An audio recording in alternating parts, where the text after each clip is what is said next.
Hi எல்லாருக்கும் வணக்கம். Princy recipe. இன்னைக்கு பிரின்சி ரெசிபியில் எதை பற்றி பார்க்க போகிறோன்னா, இன்றைக்கி நம்ம வீட்டில் பாலக்கீரை அப்புறம் வெந்தயக்கீரை அறுவடை பண்ணி அதில் தான் இன்றைக்கி சமையல்.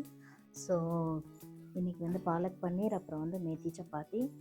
ஸோ ஃபுல் வீடியோ ஸ்கிப் பண்ணாமல் பாருங்கள், கண்டிப்பாக யூஸ்ஃபுல்லாக இருக்கும். வாங்க வீடியோக்குள்ளே போகலாம். கீரை அறுவடை பண்ணிவிட்டு நல்லா க்ளீன் பண்ணிவிட்டு சுடு தண்ணி ஒரு 2 டம்ளர் தண்ணி ஒரு சைடு வச்சுட்டு நல்லா கொதிக்கும்போது அந்த கீரையை போட்டு எடுத்து அடுத்தது கூலிங் வாட்டரில் வைக்கணும். அது கூலிங் ஆகிட்ருக்க அந்த ஸ்டேஜில் அடுத்த இன்னொரு பக்கம் நம்ம மாவு பசைய ஆரம்பிச்சிடலாம். வெந்தயக்கீரையெல்லாம் நல்லா வாஷ் பண்ணிவிட்டு, நிறைய மண் இருக்கும், நல்லா வாஷ் பண்ணிவிட்டு அதை நல்லா சின்ன சின்னதாக கட் பண்ணிவிட்டு கோதுமை மாவில் போட்டு அதில் கொஞ்சம் நெய் விட்டு சால்ட் போட்டு மாவை பிசைஞ்சு ஒரு பக்கம் வச்சுக்கலாம். வச்சுட்டு இன்னொரு பக்கம் பார்த்திங்கன்னா கடாயை வச்சு 3 சின்ன பெரிய வெங்காயம், 2 தக்காளி, பச்சை மிளகாய், அப்புறம் இஞ்சி பூண்டு எல்லாம் பூண்டு ஒரு 5 பல், இது இஞ்சி தேவைக்காத அளவு எடுத்துக்கலாம்.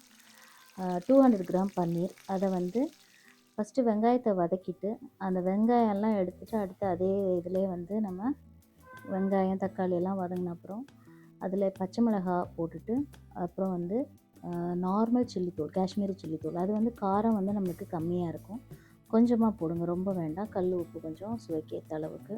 அதுக்கப்புறம் கேஷ்யூநட், பாதாம் ஒரு கேஷ்யூநட் ஒரு 5லேருந்து 6, பாதாம் ஒரு 8லேருந்து 10, 3 தக்காளி. ஸோ நல்லா வதக்கிட்டு கொஞ்சம் தண்ணி ஊற்றி வெந்த அப்புறம் அப்படியே ஆஃப் பண்ணிவிட்டு இம்மிடியேட்டாக மிக்ஸி ஜாரில் மாற்றிட்டு அதை அரைச்சி பேஸ்ட்டு பண்ணிக்கலாம்.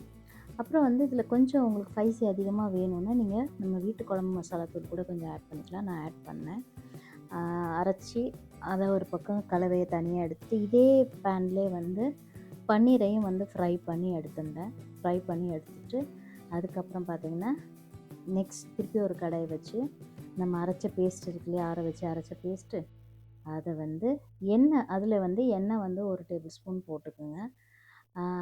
அதுக்கு மேலே போட வேண்டாம். ஏன் சொல்கிறேன்னா, அதுக்கப்புறம் போட்டால் அது ஒரு மாதிரி இருக்கும். நான் அதுக்கு பதிலாக பட்ரு போட்டேன். லாஸ்ட்டாக இறக்கும்போது ஃபைனல் ஸ்டேஜில் பட்ரு போட்டேன். அதனால தான் 1 டேபிள் ஸ்பூன் போதும்னு சொன்னேன்.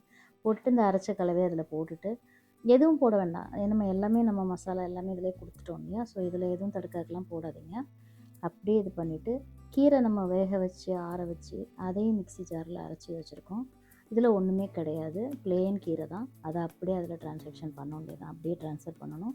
பண்ணிவிட்டு நல்லா கிண்டி விட்டுட்டு லாஸ்ட்டாக இறக்கும் போது ஃப்ரெஷ் க்ரீம் இருந்தால் நீங்கள் ஃப்ரெஷ் க்ரீம் ஆட் பண்ணுங்கள். இல்லை அப்படின்னா நான் கோகோனட் மில்க்கு ஃபஸ்ட்டு பால்னு சொல்லுவாங்க இல்லையா, பால் பன்னீரை போட்டுட்டு ஒரு மூடி வச்சுட்டு ஒரு பபிள்ஸ் வரும்போது ஆஃப் பண்ணிடலாம்.